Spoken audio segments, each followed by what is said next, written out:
So in this Canva tutorial video, I'm going to be showing you guys how to speed up a video in Canva here inside the Canva mobile app. So once you have Canva open up on your device, next thing you have to do is add a video to your design. So I go to the bottom left here, press on the purple circle.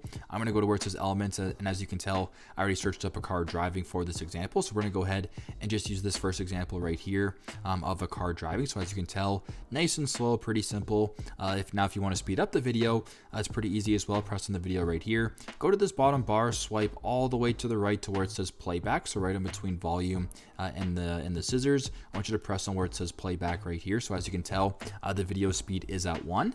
So if you want to slide this all the way to the right, you can actually double the speed, and there you go. So as you can tell, the video is playing much faster now. And basically, that is how you guys can speed up a video here in Canva inside the Canva mobile app. I hope this video helped.